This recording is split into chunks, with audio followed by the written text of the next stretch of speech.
ആദ്യം പേടിക്കുക, എന്നിട്ട് പേടിയെ ആക്സെപ്റ്റ് ചെയ്യുക, ബാറ്റ്മാൻ എന്നൊക്കെ പറയുന്ന പോലെ, എന്നിട്ട് അതിൽ എടുത്തു ചാടുക. പാർവതി, അസാധ്യമായിട്ട് നിങ്ങൾ വർക്ക് ചെയ്തിട്ടുണ്ട്. നിങ്ങൾ അത്രയും നല്ലൊരു ആർട്ടിസ്റ്റ് ആണെന്നുള്ളത് ബഹുമാനത്തോടുകൂടി നമുക്ക് പറയാൻ പറ്റും. തീർച്ചയായിട്ടും, സീരിയസ്ലി. ഞാൻ ചിലപ്പോൾ അതിലേക്ക് വീഴാൻ കാരണവും എനിക്ക് നല്ല ഹാപ്പി ആയിരുന്നു. എന്താ വെച്ചാൽ ഞാനായിട്ട് പറയേണ്ടി വന്നിട്ടില്ല, അല്ലെങ്കിൽ അത് കാണിക്കാതിരിക്കുകയാണോ. എനിക്ക് തോന്നുന്ന ചില ഇൻറ്റിമസി പാർട്ടൊക്കെ ഞാൻ ക്രിസ്റ്റോനോട് ചോദിക്കുമ്പോൾ ചിലത് ക്രിസ്റ്റോ നോസ്, അതായത് എൻ്റെ ഹസ്ബൻഡുമായിട്ടുള്ള സീൻസ് നോസ്, അത് എക്സാക്ട്ലി അങ്ങനെയാണ്. എനിക്ക് വെട്ടൊന്ന് മുറി രണ്ട് ടൈപ്പ് ഓഫ് ബിഹേവിയർ ആണ്. എൻ്റെ അമ്മയുടെ വീട്ടിൽ തന്നെയാണ് സിനിമ ഷൂട്ട്, അതേ വീട്ടിൽ തന്നെയാണ് സിനിമ ഷൂട്ടും ചെയ്യുന്നത്.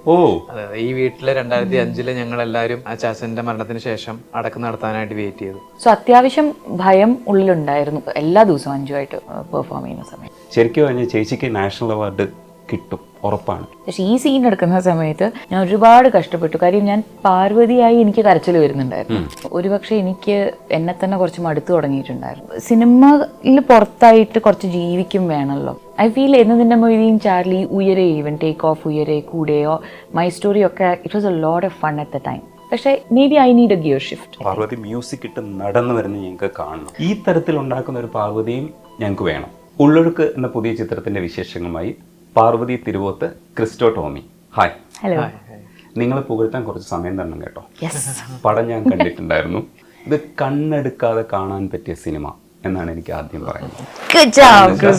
കണ്ണെടുത്തു കഴിഞ്ഞു കഴിഞ്ഞാൽ നിങ്ങൾ എന്തൊക്കെയോ ആസ്വദിക്കാൻ വിട്ടുപോയി, ആരുടെയൊക്കെയോ പെർഫോമൻസ് നിങ്ങൾ മിസ് ചെയ്തു എന്നാണ്. ക്രിസ്റ്റോ, ഇത് പറഞ്ഞു കഴിഞ്ഞാൽ പൊള്ളിയാണ്. നിങ്ങൾ ഈ മനുഷ്യനെ വിളിച്ചു ചേർത്തിട്ട് ഒരു 20 മിനിറ്റ് ഞാൻ പുകഴ്ത്തി, എനിക്ക് മതിയായിട്ടില്ല. അതാ ഞാൻ നേരത്തെ കണ്ടത് അല്ലേ. Oh, that's so good. I am so happy. It means a lot coming from you also. ചെയ്തേക്കുന്നതെന്ന് വെച്ചാൽ അസാധ്യമായ വർക്ക് കാണുമ്പോൾ നമുക്ക് ഉള്ളിൽ നിന്നൊരു സന്തോഷം തോന്നും. ആ സന്തോഷം എന്താ വെച്ചാൽ എക്സ്പ്രസ് ചെയ്യാതെ പറ്റില്ല. കാരണം ഈ ക്യാമറ, എനിക്കറിയാം ക്യാമറ ഇരിക്കുന്നുണ്ട്, കോൺഷ്യസ് ആണ്. പക്ഷെ നിങ്ങളുടെ മുമ്പിൽ ഇത് പ്രകടിപ്പിക്കാതിരിക്കാൻ പറ്റില്ല. കാരണം നേരത്തെ ഞാൻ കണ്ടപ്പോൾ പാർവതി അടുത്ത് സംസാരിക്കാനും പറ്റില്ല. പാർവതി, അസാധ്യമായിട്ട് നിങ്ങൾ വർക്ക് ചെയ്തിട്ടുണ്ട്. നിങ്ങൾ അത്രയും നല്ലൊരു ആർട്ടിസ്റ്റ് ആണെന്നുള്ളത് ബഹുമാനത്തോടുകൂടി നമുക്ക് പറയാൻ പറ്റും. അതായത് മലയാളത്തിന്റെ നല്ലൊരു നടിയാണ് ഈ പോകുന്നതെന്ന് ഞങ്ങൾക്ക് ഒരു തരത്തിലുള്ള കലർപ്പും ഇല്ലാതെ പറയാൻ പറ്റും. തീർച്ചയായിട്ടും, സീരിയസ്ലി. ഞാൻ പറയാലോ, നമ്മൾ പല സിനിമകൾക്ക് നമ്മൾ കാണും, നമ്മൾ അഭിപ്രായം പറയും, നമ്മൾ ഇതേപോലെ ഡിസ്കഷൻസിനിരിക്കും, ഇന്റർവ്യൂ നടത്തും. പക്ഷേ ചില സിനിമകൾ നമ്മൾ വല്ലാണ്ട് പ്രേരിപ്പിക്കും ഇങ്ങനെയൊക്കെ പറയാൻ വേണ്ടിയിട്ട്. ഈ കുറേ സിനിമകൾ നമ്മളിപ്പോൾ നിരന്തരമായി നമ്മൾ സിനിമ കാണലാണ് നമ്മുടെ ഒരു പരിപാടി. പക്ഷെ അതിനിടയിൽ നിന്ന് നമ്മളെ വലിച്ചിടുന്ന ചില സീൻസ് ഉണ്ടാകും സിനിമയിൽ. ഇതിലൊരു സീനിൽ എന്നെ പിടിച്ചങ്ങ് ഇട്ടു. ഉർവശി ചേച്ചിക്ക് ഒരു ലെങ്തി ഷോട്ട് ആദ്യം വെച്ച് കൊടുക്കുന്നുണ്ട്. ആ ഷോട്ട് കണ്ടപ്പോൾ ഞാൻ പറഞ്ഞില്ലേ, ജഗതിയൊക്കെ പറയുമ്പോൾ സാഷ്ടാംഗം പ്രണമിച്ചു, വീണു കൊടുത്തു. ക്രിസ്റ്റോ തള്ളിയിട്ട് കഴിഞ്ഞു. പിന്നെ നിങ്ങളുടെ കോൺവെർസേഷൻസ് പോവാണ്. പാർവതി, ഇതിനകത്ത് പാർവതി എന്തൊക്കെ നോട്ട് എഴുതിയിട്ടുള്ളതെന്ന് എനിക്കറിയില്ല, പക്ഷേ അസാധ്യമായിട്ടുണ്ട്. എങ്ങനെ ഈ ക്യാരക്ടറിനെ എങ്ങനെ കൺസീവ് ചെയ്തത്? ഞാൻ സാധാരണ സിനിമകളിൽ ചെയ്യുന്ന തരത്തിലുള്ള ഒരു പാറ്റേൺ ഓഫ് നോട്ട് ടേക്കിംഗ് ഈ സിനിമയിൽ ചെയ്തിട്ടില്ലായിരുന്നു. സത്യം ആദ്യം തന്നെ ഭയം കാരണമായിരുന്നു. കാര്യം എനിക്ക് പിടിച്ചാൽ കിട്ടുമെന്ന് കുറച്ച് കോൺഫിഡൻസ് കുറവുള്ള, it's the first time in 18 years I felt that there's a good chance you might fail. I also feel like ഇപ്പം ഞാൻ പൂ എന്ന് പറഞ്ഞ സിനിമയിൽ മറ്റേ പട്ടാസ് ഫാക്ടറിയിൽ വർക്ക് ചെയ്യുന്ന ഒരു പെൺകുട്ടിയായിട്ട് അഭിനയിച്ചിട്ടുണ്ട്. ഞാൻ ഇതുവരെ കണ്ടു പരിചയമില്ലാത്ത സ്ത്രീകളൊക്കെ ഞാൻ അഭിനയിച്ചിട്ടുണ്ട്. പെട്ടെന്ന് ആലോചിക്കുമ്പം ചിലപ്പോൾ ഒരു അഞ്ജുവിനെയൊക്കെ കണ്ടിട്ടുണ്ടാവും എന്ന് നമുക്ക് വേണമെങ്കിൽ തോന്നാം. പക്ഷേ ആക്ച്വലി ഏറ്റവും കൂടുതൽ പേടി ഇത്തരം സാധാരണ ആയിട്ടുള്ളൊരു കഥാപാത്രം എന്ന് തോന്നുന്ന ക്യാരക്ടർ ഏറ്റെടുക്കാനാണ്. വ്യത്യസ്തമായിട്ടുള്ള ഡീറ്റെയിലിങ്സ് മാഗ്നിഫൈഡ് ആവുമ്പോൾ കുറച്ചും കൂടി എളുപ്പത്തിൽ നമുക്കത് പഠിച്ചെടുക്കാൻ പറ്റും. ഇതിലത്തെ ചെറിയ ചെറിയ നുവാൻസസ് ഒന്നും പഠിച്ചെടുക്കാൻ പറ്റില്ല, ബൈ ഹാർട്ട് ആക്കാൻ പറ്റില്ല. ഞാൻ ട്രൈ ചെയ്ത് ഫെയിൽ ചെയ്ത് പിന്നെയും പഠിച്ച് ഫെയിൽ ചെയ്ത് പിന്നെ ശരിയാക്കാനേ പറ്റുള്ളൂ. സോ എനിക്ക് തോന്നുന്നു അതിൻ്റെ ഒരു ചെറിയ ഫ്രസ്ട്രേഷനൊക്കെ എനിക്ക് തുടക്കത്തിലുണ്ടായിരുന്നു. I'm sure Christo knows that. ഒരുപാട് ചോദ്യങ്ങളൊക്കെ ചോദിച്ച് ബുദ്ധിമുട്ടിച്ച് അവസാനം ചോദ്യങ്ങൾ ഏകദേശം നിന്നു കുറച്ച് അവസാനമൊക്കെ ആയപ്പോഴത്തേക്കും. ബിക്കോസ് ദെൻ ഐ റിയലൈസ് ചോദ്യോത്തരത്തിൽ നിന്നൊന്നും ഉണ്ടാവാൻ പോകുന്നില്ല, എല്ലാം ഇവിടുന്ന് വരണം, അത്രയും സറണ്ടർ ചെയ്യണം. സോ അത്യാവശ്യം ഭയം ഉള്ളിലുണ്ടായിരുന്നു എല്ലാ ദിവസവും അഞ്ചുമായിട്ട് പെർഫോം ചെയ്യുന്ന സമയം. പക്ഷേ അഞ്ജുവിനെ ആദ്യം സ്ക്രീനിൽ കാണിച്ചിട്ട് നടന്നു പോകുമ്പോൾ തന്നെ ഒരു പാർവതി എനിക്ക് അതിനകത്ത് കാണാൻ പറ്റിയിട്ടില്ല കേട്ടോ. കാരണം ആ നടപ്പിൽ തന്നെ എനിക്ക് ഈ നടപ്പുകൾ വൈഡ് വെക്കുന്ന സമയത്ത് എനിക്ക് ഭയങ്കര പേടിയാണ്. കാരണം എനിക്ക് ചെയ്യാൻ പറ്റില്ല എന്നുള്ളൊരു ടെൻഷനാണ് എനിക്ക് വരിക. പക്ഷേ അഞ്ജു നടന്നു പോകുന്നത് എനിക്ക് മനസ്സിലായി. അവിടെ തന്നെ ഞാൻ ശരിക്കും എന്താണ് പാർവതി ചെയ്യാൻ പോകുന്നതെന്ന് മനസ്സിലാക്കി കഴിഞ്ഞു. പിന്നെയാണ് ഈ ഉർവശി ചേച്ചിയിലേക്ക് വരുന്നത്. ഉർവശി ചേച്ചിയിലേക്ക് വരുമ്പോൾ ക്രിസ്റ്റോ, നിങ്ങൾ ഈ സെലക്ട് ചെയ്ത സെലക്ഷൻ എന്ന് പറയുന്നത് സൂപ്പർ സെലക്ഷനാണ്. എന്ന് വെച്ചാൽ പാരഞ്ജിത്തിൻ്റെ പ്രൊഡക്ഷനിൽ, നീലം പ്രൊഡക്ഷൻസിൽ ജയ് ബേബി കാണുന്ന സമയത്ത് ഞാൻ വിചാരിച്ചു ചേച്ചിക്ക് കൊടുത്തൊരു ട്രിബ്യൂട്ടായിരുന്നു ജയ് ബേബി എന്നാണ് ഞാൻ കരുതിയത്. കാരണം ഇത്രയും സംഭാവനകൾ നൽകിയ ഒരാൾക്ക് നമ്മൾ തിരിച്ചു കൊടുക്കുന്ന ഒരു ട്രിബ്യൂട്ട്. ഇത് വീണ്ടും നമ്മളൊരു അവാർഡ് കൂടെ കൊടുക്കുക. ശരിക്കും പറഞ്ഞാൽ ചേച്ചിക്ക് നാഷണൽ അവാർഡ് കിട്ടും, ഉറപ്പാണ്. ഇത് അവാർഡിന് വേണ്ടി പറയുന്നില്ല. ഒരു പെർഫോമൻസ് കാണുമ്പോൾ നമുക്ക് ഒരു തരത്തിൽ ഒഴിവാക്കാൻ പറ്റില്ല ചേച്ചിയുടെ പെർഫോമൻസ്. ആ ലെങ്തി ഷോട്ട് ഫസ്റ്റിൽ തന്നെ ഉപയോഗിക്കുന്ന നിങ്ങൾ എടുത്ത ഒരു ഡിസിഷൻ ഇല്ലേ, സൂപ്പർ. എന്തുകൊണ്ടാണ് അങ്ങനെയൊക്കെ ട്രൈ ചെയ്തതെന്ന് പറയാമോ? ഇല്ല, അങ്ങനെ സത്യം പറഞ്ഞത് ട്രൈ ചെയ്തതല്ല, അങ്ങനെ സംഭവിച്ചു പോയതാണ്. ബിക്കോസ് ആ സീൻ തൊട്ട് മുമ്പ് ഞാൻ ചേച്ചിയുടെ സീനാണ്. അപ്പം കുറെ നമ്മൾ ചേച്ചിയായിട്ട് സംസാരിക്കുന്നുണ്ട് ഞാൻ. അപ്പം എഴുതിയ ഡയലോഗിൽ നിന്ന് കുറേയൊക്കെ ചേച്ചിയുടെ ഫീഡ്ബാക്കും കാര്യങ്ങളും വെച്ചിട്ട് ഇങ്ങനെ മാറ്റുന്നുണ്ട്.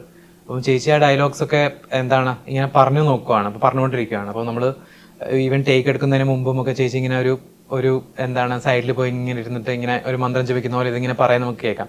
സാധാരണ ചേച്ചി ഒരിക്കലും അങ്ങനെ ചെയ്യാറില്ല. ചേച്ചി ഷോർട്ട് ആക്ഷൻ എന്ന് പറയുന്നതിന് തൊട്ട് മുമ്പ് വരെ തമാശ പറഞ്ഞ് ചിരിച്ച് കളിച്ച് അങ്ങനെ ടേക്ക് എന്ന് പറയുമ്പോൾ പെട്ടെന്ന് മാറുന്ന ചേച്ചിയാണ്.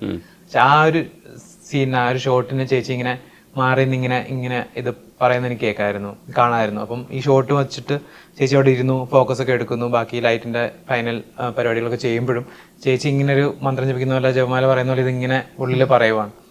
എന്നിട്ട് നമ്മൾ റോൾ സൗണ്ട് എല്ലാം പറഞ്ഞ് ആക്ഷൻ എന്ന് പറഞ്ഞു കഴിഞ്ഞിട്ട് പിന്നെ അവിടെ ഒരു മാജിക്കാണ് സംഭവിക്കുന്നത്. ഞങ്ങള് ആ സീൻ ശരിക്കും വേറെ 1-2 ഷോട്ടൊക്കെ പ്ലാൻ ചെയ്തിരുന്നു. പക്ഷെ ഈ ഷോട്ട് കണ്ടു കഴിഞ്ഞപ്പോ പിന്നെ വേറെ ഷോട്ടൊന്നും വെക്കാൻ പറ്റാത്തൊരു അവസ്ഥയായി. അതെ അതെ. പാർവതി ഇത് നേരിട്ട് കാണുകയാണ്. ഒരു തരത്തിൽ സ്ക്രീനിൽ രണ്ടാമതൊന്ന് കാണുമ്പോഴായിരിക്കും പാർവതി കാണുന്നത്. ആ സമയത്ത് പാർവതിയും ജോലി ആയിരിക്കുമല്ലോ പല അവസരങ്ങളിലും. ആ സമയത്ത് തോന്നിയ ഒരു ആർട്ടിസ്റ്റിനോട് തോന്നിയ ഒരു ബഹുമാനം കൊണ്ടുണ്ട് പാർവതി. അത് ഉർവശി ചേച്ചിയോട് പാർവതിക്ക് എന്താ ശരിക്കും തോന്നിയത്? എനിക്ക് ഞാൻ കലാരഞ്ജനി ചേച്ചിയോട് അഭിനയിച്ചിട്ടുണ്ട്, കൽപ്പന ചേച്ചിയോട് അഭിനയിച്ചിട്ടുണ്ട്. So I was very excited. എനിക്ക് ഇങ്ങനെ ഞാൻ ഈ ഓഫർ വന്നപ്പോഴും ഞാൻ കൃഷ്ണനോട് പറഞ്ഞിരുന്നു ഉർവശി ചേച്ചി ആയിരുന്നെങ്കിൽ. It was always very, but I M GLAAD. അത് നല്ല അലൈൻമെൻറ്റിലായിരുന്നു ക്രിസ്റ്റവും ആ വഴി പോയി എന്നുള്ളത്. പക്ഷേ എനിക്ക് തോന്നുന്നില്ല ഇത്രയും സ്റ്റാർ സ്ട്രക്ക് ആവുമല്ലോ, ആക്ടർ സ്ട്രക്കായിട്ട് ഇങ്ങനെ നിൽക്കുന്ന പോലെ. പക്ഷെ ചേച്ചി അത് ഒട്ടും അനുവദിക്കില്ല എന്നുള്ളത്. അത്രയും നമ്മളെല്ലാവരും ഒരുമിച്ചല്ലേ എന്നുള്ള ഒരു എന്താ പറയുക, താനെന്ന് ഒരു ഭാവം അങ്ങനെ ഒന്നുമില്ലാതെ നമ്മളെങ്ങ് സ്നേഹിക്കുക ചേച്ചി. അത് നമ്മൾ ശകാരിക്കുന്നതും അങ്ങനെയായിരിക്കും ചിലപ്പോൾ, കുട്ടിയായിട്ട് ചിലപ്പോൾ നമ്മളെ കളിയാക്കുകയൊക്കെ ചെയ്യും. അപ്പോൾ ഇറ്റ് ഫീൽസ് ലൈക്ക് നമ്മുടെ ഒരു വളരെ അടുത്തൊരു ഫാമിലി മെമ്പറിൻ്റെ കൂടെ വന്നിരിക്കുന്ന പോലെ. ആൻഡ് ദെൻ ഡിസ്കഷൻ ചെയ്യുന്ന സമയത്ത് ഇപ്പോൾ ഒരു സീനിന് മുമ്പ് ക്രിസ്റ്റോ ചേച്ചിയുടെ അടുത്ത് ഇരുന്നിട്ട് സംസാരിക്കുന്നുണ്ടാവും. പിന്നെ ഞാൻ ആ സീനിലുണ്ടെങ്കിൽ ഞാൻ ജോയിൻ ചെയ്യും ഡിസ്കഷൻ. ഞാൻ അതിലെന്തെങ്കിലും ഡയലോഗ് നമ്മളിങ്ങനെ പറഞ്ഞുകൊണ്ടിരിക്കുമ്പോൾ ഇടിക്കുകയാണ്, അത് ശരിക്കും അങ്ങ് വരുന്നില്ല എന്നുണ്ടെങ്കിൽ ക്രിസ്റ്റോ അത് ചിലപ്പോൾ കുറച്ചൊന്ന് മാറ്റി എഴുതി പറഞ്ഞു നോക്കും, അല്ലെങ്കിൽ നമ്മൾ പറയുന്നത് എഴുതി നോക്കും, അത് ക്രിസ്റ്റോ നോക്കി അല്ലെങ്കിൽ. സോ ആ ഡിസ്കഷൻസ് വർ വെരി, ഓരോ സീൻ തുടങ്ങുന്നതിന് മുമ്പ് അതുണ്ടാവും. അത് നമുക്ക് ഭയങ്കര കംഫർട്ടബിൾ ആക്കിയത്. പക്ഷേ ഈ സീൻ എടുക്കുന്ന സമയത്ത് ഞാൻ ചേച്ചിയുടെ ബാക്കിലാണ് നിൽക്കുന്നത്. എനിക്കറിയില്ല ഞാൻ ഔട്ട് ഓഫ് ഫോക്കസ് ആണോ അല്ലെന്നൊന്നും എനിക്കറിയില്ല. ഞാൻ ഒരുപാട് കഷ്ടപ്പെട്ടു. കാര്യം ഞാൻ പാർവതിയായി എനിക്ക് കരച്ചിൽ വരുന്നുണ്ടായിരുന്നു. So I'm like no, I have to be അഞ്ജുവായിട്ട് തന്നെ ഇരിക്കണം അവിടെ എന്നുള്ളതാണ്. ചേച്ചിയുടെ മുഖം ഞാൻ കാണുന്ന പോലും ഇല്ല.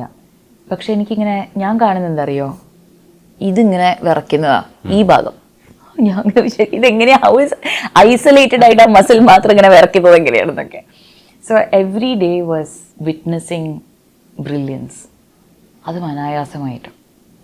അതങ്ങനെ പറയുമ്പോൾ ഞാൻ നോട്ടീസ് ചെയ്യുന്ന വേറെ കാര്യം എന്താ വെച്ച് കഴിഞ്ഞാൽ, അത്രയും എഫേർട്ട് എടുത്തത് കൊണ്ടാണ് ഇത്രയും വർഷം ഈ കലയെ ഇത്രയും സ്നേഹിച്ച് വേറെ എന്ത് കാര്യങ്ങൾ നടന്നിട്ടുണ്ടെങ്കിലും ചേച്ചി എന്ത് അനുഭവിച്ചിട്ടുണ്ടെങ്കിലും ഞാൻ ഇവിടെ ഉണ്ടാവേണ്ടവളാണ് എന്ന് തീരുമാനിച്ച് ചേച്ചി നിന്നിട്ടുണ്ട്. And that for me it's like you know it's inspiring. It's very inspiring. വെറുതെ ആ വാക്ക് പോലും നമുക്ക് ഒരുപക്ഷെ തികയില്ല, ഇൻസ്പയറിംഗ് എന്ന് പറയുന്ന വാക്ക്. പാർവതി, അഞ്ജു ശരിക്കും ഞാനായിരുന്നു, പലയിടങ്ങളിൽ ഞാനായിരുന്നു. ചില സമയം മാത്രമാണ് അഞ്ജു എൻ്റെ കാമുകിയായിട്ട് എനിക്ക് തോന്നിയത്. അത്രയും വ്യത്യാസം മാത്രമേ ഉണ്ടായിട്ടുള്ളൂ. അതിൻ്റെ പുറത്ത് നിന്ന് എനിക്ക് ഒരിക്കലും സിനിമ കാണേണ്ടി വന്നിട്ടില്ല. അഞ്ജുവിൻ്റെ ടെൻഷൻസ് ഒക്കെ എൻ്റെ ടെൻഷൻസാണ്. അഞ്ജുവിൻ്റെ മുഖത്ത് വരുന്ന ഓരോ എക്സ്പ്രഷനും ഒരുപക്ഷെ എൻ്റെ ഹൃദയത്തിലുണ്ടായിരുന്നു. എനിക്ക് എക്സ്പ്രസ് ചെയ്യാൻ അറിയില്ല എന്ന് മാത്രമേ ഉള്ളൂ.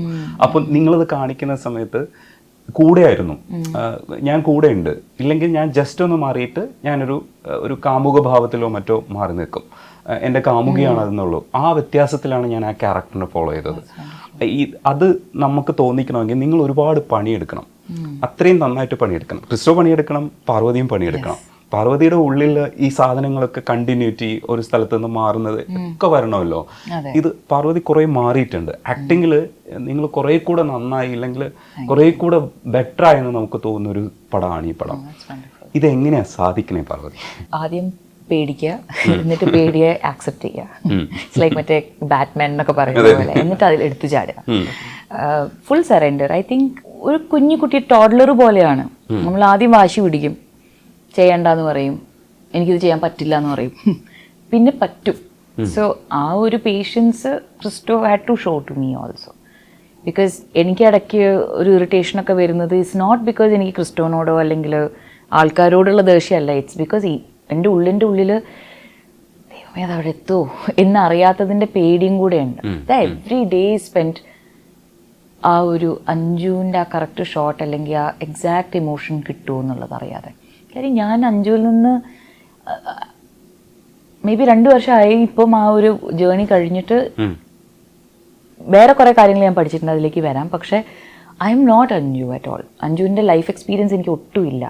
അഞ്ജു അറിഞ്ഞിട്ടുള്ള കാര്യങ്ങൾ, അഞ്ജു അറിഞ്ഞ പേരൻറ്റിങ് അല്ല ഞാൻ അറിഞ്ഞത്, അഞ്ജു അറിഞ്ഞ പ്രണയമല്ല ഞാൻ അറിഞ്ഞിട്ടുള്ളത്. അപ്പോൾ എനിക്ക് ഭയങ്കര ഒരു വിഷമം ഉണ്ടായിരുന്നു, ഇത് ഞാൻ ഫെയിൽ ചെയ്താൽ ഐ ഡോണ്ട് നോ, ഇതിൽ ഞാനായി മാറരുത്. അതുകൊണ്ട് താങ്കൾ പറഞ്ഞ പാർവതിയെ കണ്ടില്ല എന്ന് പറയുന്നത് എനിക്കൊരു വലിയ അവാർഡ് കിട്ടുന്ന പോലെ. Because I'm like thank god, because the last thing I want is people seeing Parvathy. So ഇതിലെടുത്ത പണി എന്ന് പറയുന്നത് to be a bit brave, to feel these feelings for real. എനിക്ക് ഏറ്റവും കൂടുതൽ അഞ്ജുവായിട്ട് ഞാൻ കണക്ട് ചെയ്ത ഫീലിംഗ് സഫോക്കേഷനാണ്. പാക്കപ്പ് ഒക്കെ കഴിയുമ്പോൾ ഉണ്ടല്ലോ എനിക്കിങ്ങനെ it use to be like I can relax. പക്ഷേ ഒരു 5-6 ദിവസമൊക്കെ കഴിയുമ്പോഴത്തേക്ക് പിന്നെ അതും പറ്റുന്നുണ്ടായിരുന്നില്ല. ബിക്കോസ് അടുത്ത ദിവസം രാവിലെ മുതൽ രാത്രി വരെ അത് തന്നെയാണല്ലോ, നമ്മൾ ആ സ്പേസിലാണ്. അപ്പോൾ അതാണ് അഞ്ജുവിൻ്റെ റിയാലിറ്റി. ഇങ്ങനെ ഒരു നടുകടലിൽ പോയിട്ട് പിന്നെ ഇങ്ങനെ വെള്ളം കൂടി വരുന്ന സിനിമയിൽ ആക്ച്വലി എല്ലാവരും പറയുന്നതാണ് ആസ് ഇമോഷൻസ്, ആസ് വെള്ളം കൂടി വരുന്ന അതേപോലെ തന്നെ ഇമോഷൻസും ഇങ്ങനെ കൂടി വരികയാണ് സിനിമയിൽ. അപ്പം എല്ലാ സൈഡിൽ നിന്നും വാൾസ് ഇങ്ങനെ ക്ലോസ് ചെയ്യുന്നു എന്ന് ഫീൽ ചെയ്യുമ്പോൾ നമുക്ക് തോന്നുന്നൊരു പൊട്ടിത്തെറിക്കലുണ്ട്. അതിലേക്ക് എത്തണം പതുക്കെ. അപ്പോൾ അതിലൊരു സീൻ യു മൈറ്റ് നോ, എനിക്ക് പേടി സ്വപ്നം വന്നിട്ട് ഞെട്ടി എഴുന്നേറ്റ് കരയുന്ന സീനുണ്ട്. അത് ഒരു വൺ വേ ഓഫ് ക്രൈം. നമുക്ക് വേണമെങ്കിൽ എന്ത് വേണമെങ്കിലും എംപ്ലോയ് ചെയ്യാം അവിടെ. പക്ഷെ അത് ഒരു പ്രത്യേക രീതിയിലുള്ള ഇതാണ്. അതായത് പറ്റില്ല എന്ന് തീരുമാനിക്കുന്ന ഒരു മോമെൻ്റ് ഉണ്ട്. പിന്നെ കരയുമ്പോൾ ഒരു കുട്ടികൾ കരയുന്ന പോലെ ഒരു കരച്ചിലുണ്ട്. അതായത് ആരും കാണുന്നില്ല, there is nobody who is seeing and helping her out. So now she's a child. അത് മനസ്സിലായി. ഒരു സ്ത്രീയായിട്ട് പോലും അല്ല ഞാൻ കരുതുന്നത്. ഒരു കുഞ്ഞു കുട്ടിക്ക് ആവശ്യമുള്ള ഭക്ഷണം കിട്ടുന്നില്ല, വായു കിട്ടുന്നില്ല, വെളിച്ചം കിട്ടുന്നില്ല. അതാണ് അഞ്ജുവിൻ്റെ പ്രശ്നം. മനസ്സിലായില്ലേ?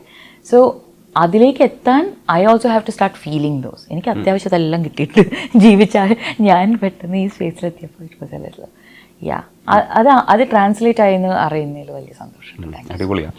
ഇത് ശരിക്കും ഉള്ളൊഴുക്കാണെന്ന് നമുക്ക് പിന്നെ മനസ്സിലാവും. കാരണം സിനിമ കണ്ടു കഴിയുമ്പോൾ എന്തുകൊണ്ടാണ് പേര് ചൂസ് ചെയ്തതെന്നുള്ളതൊക്കെ മനസ്സിലാവും. ശരിക്കും അങ്ങനെ തന്നെ ഉദ്ദേശിച്ചിട്ടതാണോ? അതെ, പേര് ആദ്യം ഇതിന് വേറൊരു പേരായിരുന്നു മനസ്സിൽ വിചാരിച്ചത്. പിന്നെ എനിക്ക് തോന്നുന്നു ഒരു എഴുത്തൊക്കെ തുടങ്ങിയ 2 വർഷത്തിന് ശേഷമാണ് ഈ പേരിലേക്ക് എത്തുന്നത്.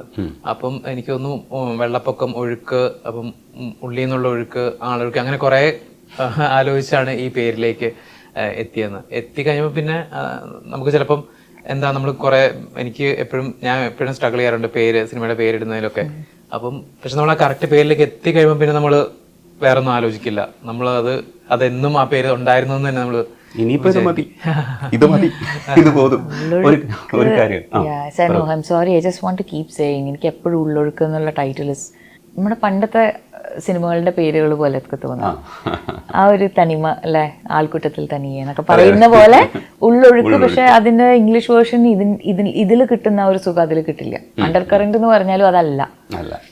അപ്പൊ ഉള്ളൊഴുക്ക് നമുക്ക് മനസ്സിലാവുള്ളൂ. മലയാളികൾക്ക് ശരിക്കും അതിന്റെ ഒരു ഇത് കിട്ടും. ഭാഷയുടെ ഒരു സംഗതി അതിനകത്തുണ്ട്. വിലാസിനിയുടെ യാത്രാമുഖം എന്നെ ഓർമ്മിപ്പിച്ചത് ആ സിസ്റ്ററും ഉർവശി ചേച്ചിയുടെ ക്യാരക്ടറും കൂടെ നിന്ന് സംസാരിക്കുന്ന സമയത്ത് അവർ പറയുന്ന ജീവിതത്തെക്കുറിച്ചൊക്കെ പറയുന്ന അങ്ങോട്ടും ഇങ്ങോട്ടും ഒക്കെ കുറ്റപ്പെടുത്തുന്ന ആ സീനിലാണ് ശരിക്കും വിലാസിനിയുടെ യാത്രാമുഖം വായിച്ചിട്ടില്ലാന്ന് എനിക്ക് തോന്നുന്നു. ഞാൻ നേരത്തെ ചോദിച്ചപ്പോൾ പറഞ്ഞു യാത്രാമുഖത്തിൽ ഇതേപോലെ മരണ വീട്ടിൽ നടക്കുന്ന സംഗതികളാണ്. അപ്പോൾ മരണ വീട്ടിൽ എന്തൊക്കെ നടക്കുക എന്നുള്ളത് വിലാസിനെ അതിനകത്ത് കാണിച്ചു തരുന്നുണ്ട്. വിലാസിനിയുടെ ശരിക്കുള്ള പേര് MK മേനോൻ എന്നാണ്. അപ്പോൾ ആ നോവല് പെട്ടെന്ന് ഞാൻ റിലേറ്റ് ചെയ്തു ആ സീനിലൊക്കെ വരുമ്പോൾ. അപ്പോൾ ഞാൻ വിചാരിച്ചു നിങ്ങളത് റെഫറൻസ് ആക്കിയിട്ടുണ്ടാവും എന്ന് വിചാരിച്ചു. അതിനകത്തൊരു മരണമാണ്, പക്ഷേ ഇത് സാധനം സുഖകരമായിട്ടാണ് കഥ പറഞ്ഞിരിക്കുന്നത്, ആത്മകഥമാണ്. പക്ഷെ നിങ്ങൾ ഇതിനകത്ത് ഉപയോഗിച്ചിരിക്കുന്ന ടെക്നിക്ക് എന്ന് പറയുന്നത് 2 പേരെ കൊണ്ട് നിർത്തിയിട്ട് അവരൊരു പ്രൈവറ്റ് സ്പേസിൽ നിർത്തിയിട്ട് സംസാരിപ്പിക്കുക. കിട്ടില്ല പരിപാടി.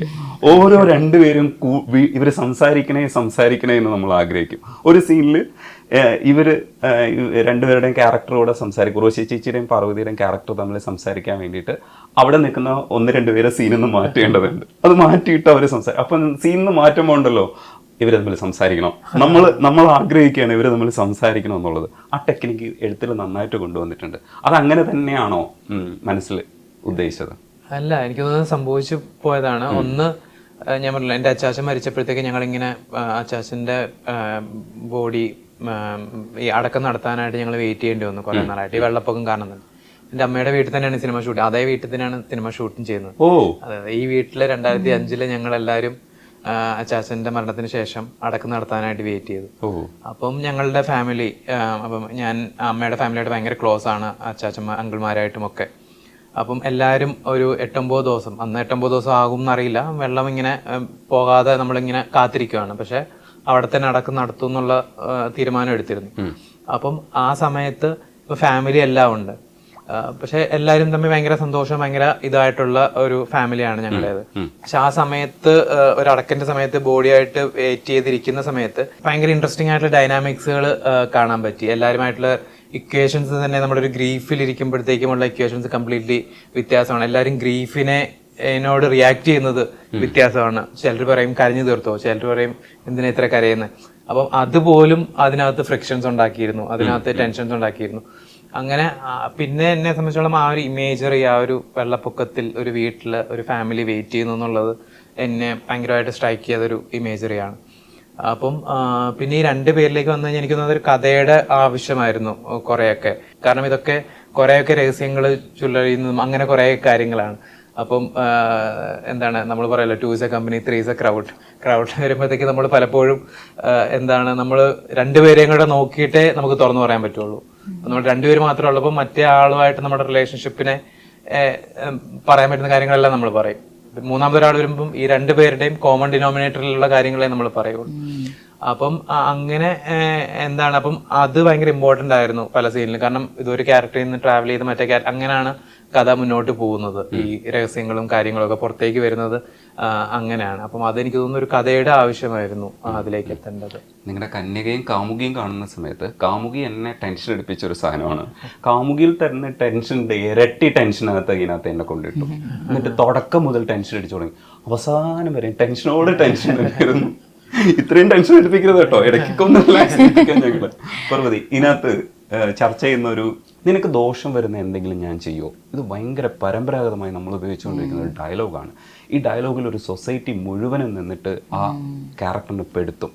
ആ ഡയലോഗ് ഭയങ്കര ഹെവി ഡയലോഗാണ്. അതിൻ്റെ ഏറ്റവും ദുരന്തം അനുഭവിക്കുന്നത് അഞ്ജു എന്ന് പറയുന്ന ക്യാരക്ടറാണ്.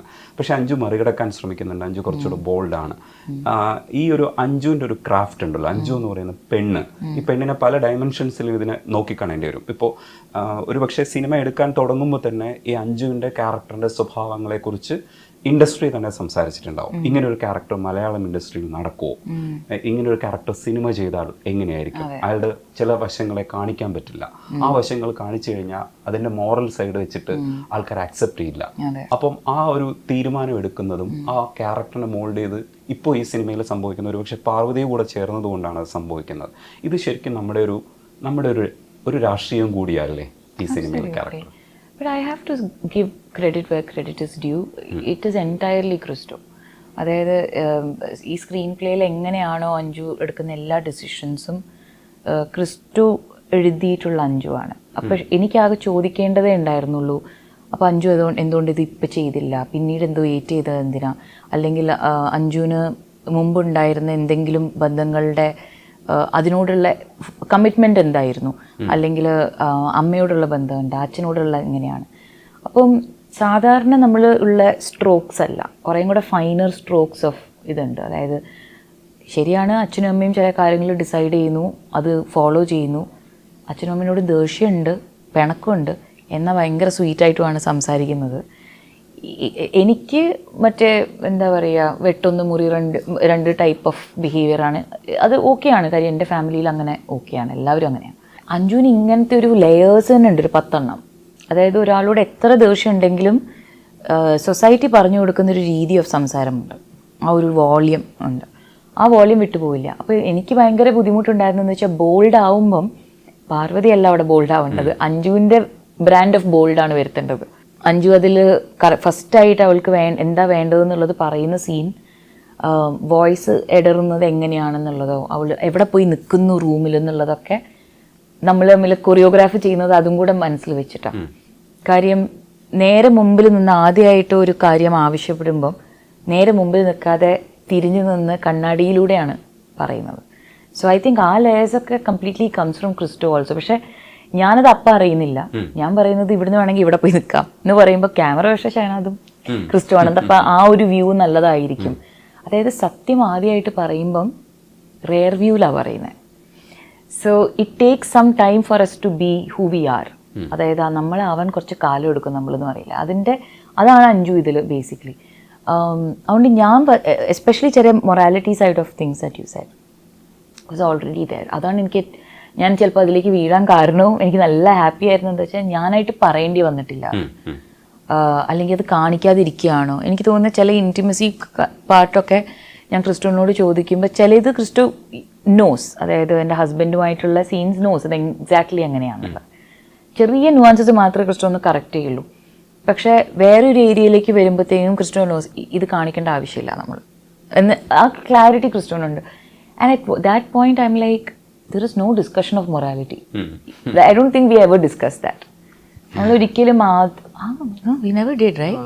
We just said, she did this, she did that. വളരെ കാഷ്വൽ ആയിട്ടാണ് എല്ലാം നടക്കുന്നത്. അതാണ് ആക്ച്വലി ലൈഫിൽ നടക്കുന്നത് അല്ലേ? ലൈക്ക് എവ്രിബഡി നമ്മൾ വിചാരിക്കുമ്പോൾ ബാങ്കിൽ പോവാണ്, we never know where they're going, right? തിരിച്ചു വരുമ്പോഴും ഒരു കൂസലും ഒരു ഗിൽറ്റും ഇല്ലാതെയാണ് people come back home, they live their life. കണ്ടുപിടിക്കപ്പെടുമ്പോൾ മാത്രമാണ് എല്ലാം പ്രശ്നം വരുന്നത്. So that's the whole lies will drown, secrets will drown. ഒരു കാര്യം കൂടെ ഉള്ളത്, ഈ ഇന്റിമേറ്റ് സീൻസ് സിനിമകളിൽ കാണുന്നത് എനിക്ക് ചിലതും റിലേറ്റ് ചെയ്യാൻ പറ്റില്ല. ഇപ്പൊ കുഞ്ചാക്കോവനും മിയയും കൂടെയുള്ള വിശുദ്ധനിലെ ഒരു മെഴുതിരിയുടെ ആ പാട്ടിനകത്ത് അവർ കാണിച്ചത് എനിക്ക് ഭയങ്കരമായിട്ട് ഇഷ്ടപ്പെട്ടു, റിലേറ്റ് ചെയ്യാൻ പറ്റി, ഞാനത് പറയാറുണ്ട്. അതേപോലെ മാര്യനില് പാർവതിയും ധനുഷും കൂടെ ചെയ്തതും, സിറ്റി ഓഫ് ഗോഡില് ഇന്ദ്രയത്തും പാർവതിയും കൂടെ ചെയ്തത് പാട്ട് സീനില്, ഇത് രണ്ടും എനിക്ക് ഭയങ്കരമായിട്ട് ഇഷ്ടപ്പെട്ടു. ഇതിലെ ആ ഹസ്ബൻഡുമായിട്ടുള്ള സിറ്റുവേഷനില്ലേ എനിക്ക് ഭയങ്കരമായിട്ട് ഇഷ്ടപ്പെട്ടു. കാരണം നിങ്ങളുടെ മനസ്സിന് എങ്ങനെയാണ് ചലിക്കുന്നതെന്ന് അതേ രീതിയിലാണ്. ആദ്യം പിടിക്കുന്ന സമയത്ത് എനിക്കും ഇങ്ങനെ എന്നുള്ള സാധനം ഇല്ലേ, അത് തന്നെ വരുന്നുണ്ട്. അപ്പോൾ എൻ്റെ മനസ്സിൽ എന്താണോ ആ ക്യാരക്ടർ എന്നുള്ളത് തന്നെയാണ് പാർവതി കാണിക്കുന്നതും. അത് ഫീൽ ചെയ്യുന്നുണ്ടായിരുന്നു. സെയിം ടൈം ഞാനും യാത്ര ചെയ്യുന്നുണ്ട്. പാർവതി അത് ആക്ട് ചെയ്യുമ്പോഴും ആക്ടിങ് കാണുന്നതിന് തൊട്ട് മുമ്പോ എന്തോ ഞാൻ അനുഭവിച്ചൊരു സാധനം പോലെ ഞാൻ അങ്ങനെ ആവുകയാണ്. എന്നിട്ട് പിന്നെ ഞാൻ അതിലേക്ക് പതിയെ വരുവാണ്. എക്സാക്ട്ലി, അത് അഞ്ജുവും അതിലൂടെ തന്നെയാണ് കടന്നു പോകുന്നത്. അഞ്ജു ഇത് ആദ്യമായിട്ടാണല്ലോ അനുഭവിക്കുന്നത്. സോ പ്രീ പ്ലാൻഡ് ആയിട്ട് ഞാനൊരു കാര്യം ചെയ്തു, ഒരു ഷോർട്ടിലിരുന്ന് ചെയ്തിട്ടുണ്ടായിരുന്നു. എന്തായാലും ക്രിസ്റ്റോ ഒരു നോട്ട് തന്നു എനിക്ക്. ആ നോട്ടിൽ എന്താ വെച്ചാൽ അഞ്ജുവിനത് ആസ്വദിക്കാം എന്നൊരു പെർമിഷൻ എനിക്ക് വേണമായിരുന്നു. അതും എനിക്ക് തോന്നി. കാര്യം എൻ്റെ മനസ്സിൽ ഒന്നെങ്കിൽ ഇത് അല്ലെങ്കിൽ അത് എന്നുള്ളതാ. ഇപ്പം ഇൻട്രസ്റ്റ് ഉണ്ട് അല്ലെങ്കിൽ ഇൻട്രസ്റ്റ് ഇല്ല, പക്ഷെ രണ്ടും കൂടെ ഉള്ള ഒരു സ്പേസ് ഉണ്ട്. കൺഫ്യൂസിങ് സ്പേസ് അത് അത് അഞ്ജു തീരുമാനിച്ചതാണ്. ഈ കല്യാണം അഞ്ജുവും ശരിവെച്ച് മുമ്പോട്ട് പോകുന്നൊരു തീരുമാനമായിരുന്നു. എന്നാൽ നമ്മൾ ശരിയായ ഒരു തീരുമാനം എടുത്താലും നമ്മുടെ ഉള്ളിലുണ്ടാവുന്ന കൺഫ്യൂഷൻസ് ഉണ്ടാവും.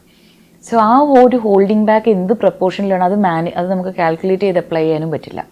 അത് അഭിനയിച്ച് ട്രൈ ചെയ്ത് ഫെയിൽ ചെയ്ത് അങ്ങനെ ചെയ്യാനേ പറ്റുള്ളൂ. അപ്പം first take was not right. First ടേക്കിൽ there was some aggression or more of like me pushing away or something like that, or not being happy, അതൊക്കെ വന്നിട്ടുണ്ടായിരുന്നു തോന്നുന്നു. സോ ഈ അല്ല, പക്ഷെ അഞ്ജു ഇത് അഗ്രി ചെയ്തിട്ടുള്ള കല്യാണം കൂടെ ആണല്ലോ. അപ്പൊ എൻ്റെ intellectual mind suddenly saying but Anju എന്ന് പറഞ്ഞിട്ട് ഞാൻ അഞ്ജുവിന് വേണ്ടി വക്കാലത്ത് പിടിക്കാൻ വരുന്നുണ്ടോ, മനസ്സിലായില്ലേ? ഞാൻ അഞ്ജുവിന്റെ ബെസ്റ്റ് ഫ്രണ്ട് അങ്ങനെ. അപ്പോൾ ക്രിസ്റ്റോ സൈഡ് അല്ല അങ്ങനെയല്ല എന്ന് പറഞ്ഞു. അപ്പോൾ ക്രിസ്റ്റോന് എന്തെങ്കിലും വേണമെന്നുണ്ടെങ്കിൽ അല്ല അങ്ങനെയല്ല എന്ന് പറഞ്ഞിട്ട് നിർത്തേ ഉള്ളൂ. നോ ഐ വോണ്ട് ദിസ് എന്ന് പറയൂല. അപ്പോൾ നമുക്ക് അറിയാം ക്രിസ്റ്റോന ദാറ്റ്സ് വാട്ട് ഹീസ് എൻവിഷനിങ്. ഞാനും ആക്ച്വലി സിനിമ കാണുമ്പോഴാണ് അതിൻ്റെ ഔട്ട്പുട്ട് മനസ്സിലാക്കുന്നത്. അഭിനയിക്കുമ്പോൾ എനിക്ക് പല ഡൗട്ട്സും ഉണ്ടാവും, പക്ഷേ at the end of the day you trust your directors vision. പക്ഷെ ഭയങ്കര രസമായിട്ട് ചെയ്തിട്ടുണ്ട് കേട്ടോ.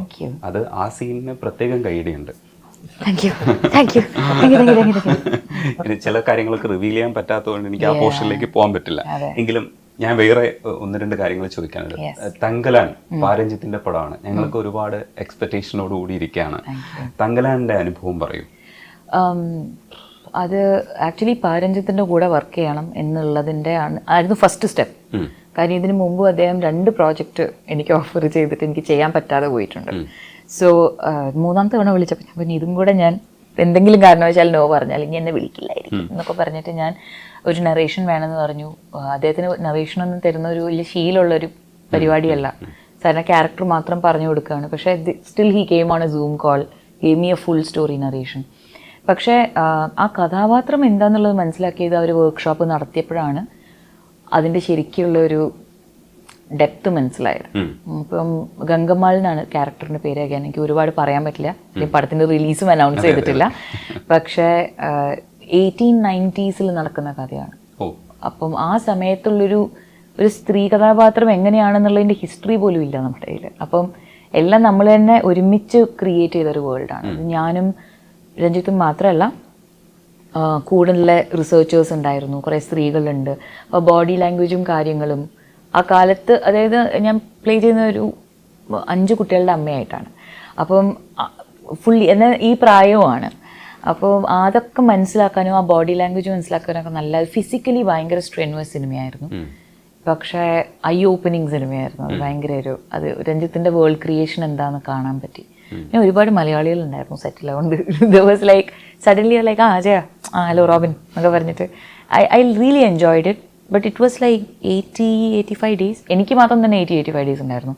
So I can't even imagine how much Vikram had to work for that. ഞാനും വളരെ പ്രതീക്ഷയോടെ വെയിറ്റ് ചെയ്യാണ്. I have no information when the movie is coming. ഞങ്ങൾ പല രീതിയിൽ കളക്ട് ചെയ്യാൻ ശ്രമിക്കുന്നു. പാർവതിയെ കാണുന്നതിന് മുമ്പ് പാരഞ്ജിത്തിന്റെ ടീമിൽ ആരെങ്കിലും സംസാരിക്കണമെന്ന് എനിക്കുണ്ടായിരുന്നു, പക്ഷെ ആരെയും കണക്ഷൻ കിട്ടിയില്ല. അവരിന്ന് എന്തോ ഇളയരാജയുടെ എന്തോ പരിപാടിയിലൊക്കെ നിൽക്കാം. ഇല്ലെങ്കിൽ ഞാൻ എന്തായാലും ചോദിച്ചിട്ട് കുറച്ചുകൂടി ഡീറ്റെയിൽസ് തോണ്ടിയെടുക്കാൻ ശ്രമിച്ചു. കാരണം ആ മനുഷ്യൻ എന്തെങ്കിലും ചെയ്യുമ്പോ എന്തെങ്കിലും ഒരു കാരണം ഉണ്ടാവും. കാരണം നമ്മൾ ഫാനാണ്. ഇപ്പൊ പ്രൊഡ്യൂസ് ചെയ്ത പരിയേരം പെരുമാളൊക്കെ നമ്മൾ ഇപ്പോഴും ആവർത്തിച്ച് കാണുന്ന സിനിമകളാണ്. എനിക്ക് കറിയാൻ സൈനൈഡില് അത് കാണുന്ന സമയത്ത് 1-2 സംശയങ്ങളുണ്ടായിരുന്നു. ആ സമയത്ത് എനിക്ക് തോന്നുന്നു നമ്മുടെ സൈമൺ സാറില്ലേ, സൈമൺ സാറിനെ കൂടത്തായി കേസ് പുള്ളിയാണല്ലോ, കൂടത്തായി സൈമൺ എന്നൊരു പേരും കൂടെ ഉണ്ട് കേട്ടോ സാറിന്. അപ്പോൾ സൈമൺ സാറിനെ കണ്ടപ്പോൾ ഞാൻ സംസാരിച്ചിരുന്നു. സൈനൈഡ് ശരിക്കും ഡീക്കേഡായി പോകുന്നൊരു 10-15 ദിവസത്തിനാണ് ഡീക്കേഡായി പോകുന്നതാണ് എനിക്കറിയുന്നത്. അപ്പം ഈ കേസിലും ആ തരത്തിൽ തന്നെയായിരിക്കും അല്ലേ? ആ ഡോക്യുമെൻ്ററി ചെയ്യുന്ന സമയത്തും ആ റിസർച്ചിൻ്റെ ഭാഗമായിട്ടും അങ്ങനെയല്ലേ മനസ്സിലാക്കിയത്? നമുക്ക് ഈ അസ്യൂം ചെയ്ത് കഴിഞ്ഞാൽ പിന്നെ ഇതിനകത്ത് സൈനൈഡിൻ്റെ അംശം കണ്ടെത്താൻ കഴിയില്ലല്ലോ. ഡോക്യുമെന്ററിയിലും അങ്ങനെ തന്നെയാണ് പറയുന്നത്. ഞങ്ങൾക്കൊരു ടോക്സിക്കോളജിസ്റ്റ് ഉണ്ടായിരുന്നു. അപ്പം പുള്ളിയും പറഞ്ഞത് ബോഡി ക്രിമേറ്റ് ചെയ്ത് കഴിഞ്ഞാൽ ഒരു 15 ഡേയ്സിനൊക്കെ അപ്പുറത്തേക്ക് സൈനൈഡിന്റെ അംശം കിട്ടുക എന്ന് പറഞ്ഞാൽ വളരെ ബുദ്ധിമുട്ടുള്ള കാര്യമാണെന്നാണ് പറഞ്ഞത്. പിന്നെ എനിക്ക് തോന്നുന്നു റിപ്പോർട്ടും ഡോക്യുമെന്ററിയുടെ അവസാനം തന്നെ എഴുതി കാണിക്കുന്നുണ്ട്, റിപ്പോർട്ടുകൾ വന്നിരുന്നു. അപ്പം 5 ബോഡീസാണ് പരിശോധനയ്ക്ക് അയച്ചത്. അതിൽ 4 ബോഡീസിലും സൈനൈഡിന്റെ അംശം കണ്ടെത്താൻ പറ്റിയിട്ടില്ല എന്നുള്ള ഒരു റിപ്പോർട്ട് വന്നതായിട്ടാണ് എൻ്റെ ഒരു ഓർമ്മ. അപ്പം അത് തന്നെയാണ് ഞങ്ങളുടെ ടോക്സിക്കോളജിസ്റ്റും ശരിവെക്കുന്നത്. ഈ സിനിമയിലേക്ക് എത്തുന്നതിന് മുമ്പ് ഈ ഷോർട്ട് ഫിലിംസ് 2 നാഷണൽ അവാർഡ് കിട്ടിയല്ലേ? അതെ അതെ. കാമുകിക്കും കിട്ടി, കന്യകയ്ക്കും കിട്ടി. കന്യകയും കണ്ടിട്ടുണ്ടായിരുന്നു കേട്ടോ, അതും കൊള്ളാം. കാമുകിയുടെ ടെൻഷൻ കന്യകയ്ക്ക് ഉണ്ടായില്ലെന്നേ ഉള്ളൂ, കുറച്ചുകൂടെ ഈസി ആയിട്ട് വാച്ച് ചെയ്യാൻ പറ്റി.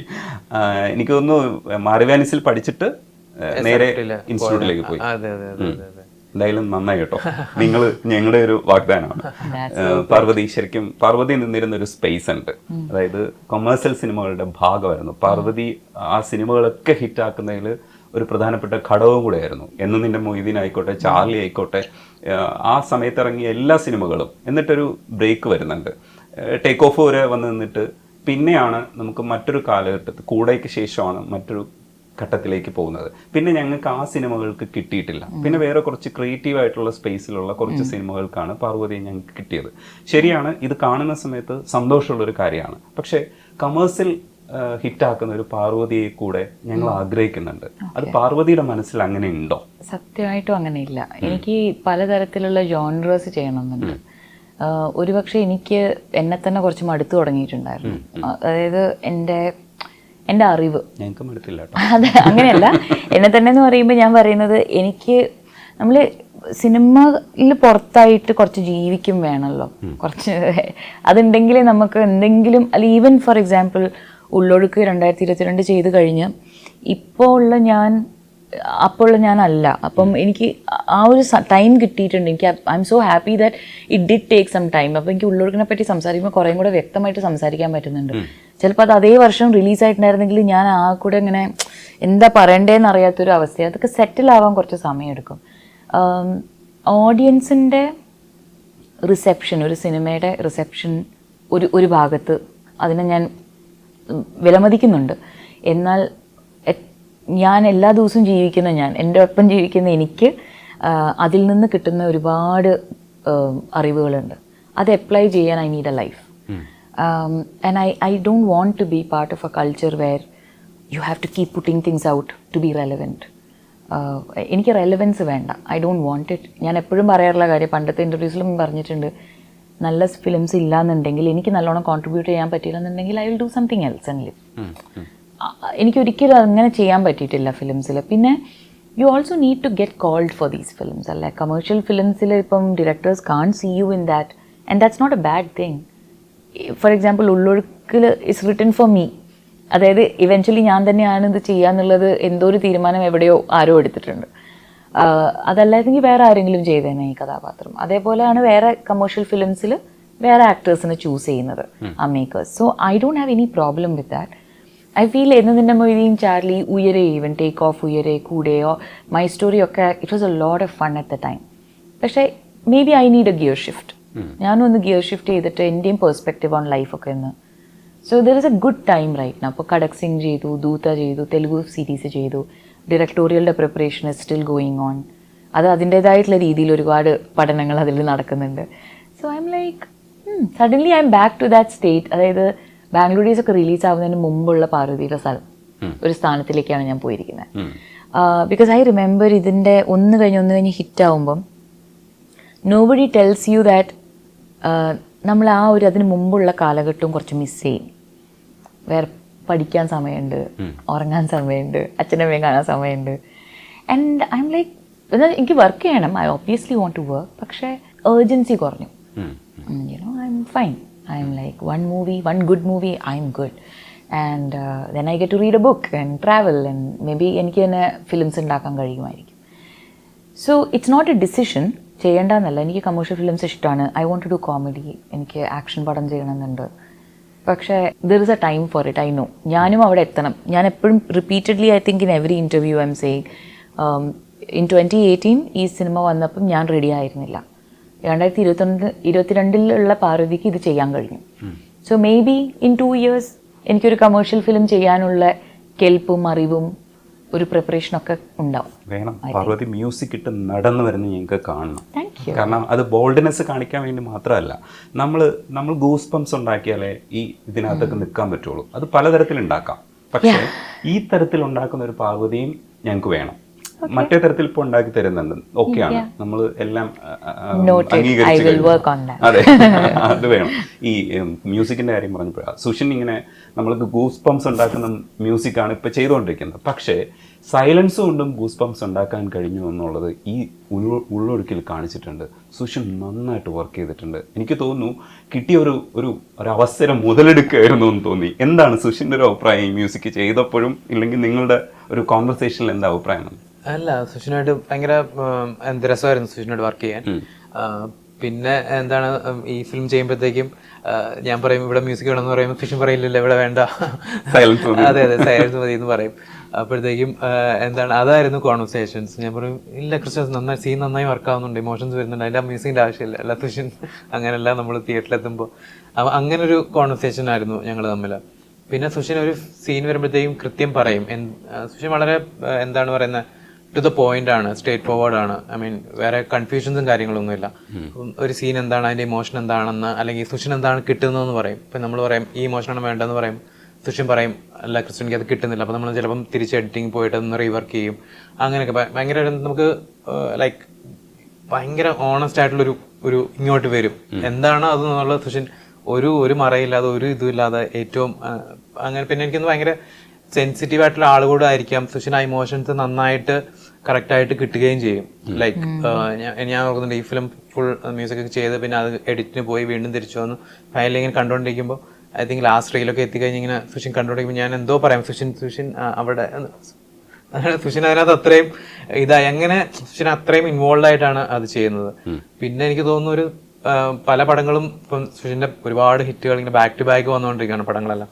അപ്പോൾ സുഷിൻ പറയും ആ പടം ഞാൻ ഇത്ര സമയം കൊണ്ടാണ് ചെയ്തത്, അതിനെക്കാട്ടിൽ എത്രയോ സമയം എടുത്ത് ഈ പടം ചെയ്യാനെന്ന് പറയും. അപ്പം സുഷിൻ പറയും ഇങ്ങനെ എനിക്ക് ഇനിയും പറയണം, ഇങ്ങനത്തെ പരിപാടി ഉണ്ടെങ്കിൽ എന്ന് പറയണം. അടിപൊളിയായിരുന്നു സുഷിനോട്. അതുപോലെ സൗണ്ട് ഡിസൈൻ അനിൽ രാധാകൃഷ്ണനും പിന്നെ ജയദേവനും അനിൽ രാധാകൃഷ്ണൻ അടിപൊളിയായിരുന്നു. സൗണ്ട് ഡിസൈനും എനിക്ക് തോന്നുന്നു തിയേറ്ററിൽ അത് ഏറ്റവും കൂടുതൽ ഫീൽ ചെയ്യാൻ പോകുന്നത്. വെള്ളമൊക്കെ ഭയങ്കര രസമായിട്ട് വന്നിട്ടുണ്ടാവും. എന്തായാലും ഈ അഭിപ്രായങ്ങളും പാർവതിയും ഉർവശി ചേച്ചിയും ക്രിസ്റ്റോവും ഒക്കെ സംസാരിക്കപ്പെടും സിനിമ റിലീസ് ചെയ്യുമ്പോൾ, ഉറപ്പാണ്. Thank you so much. സംസാരിക്കാൻ You're so generous with your praise. Thank you so much.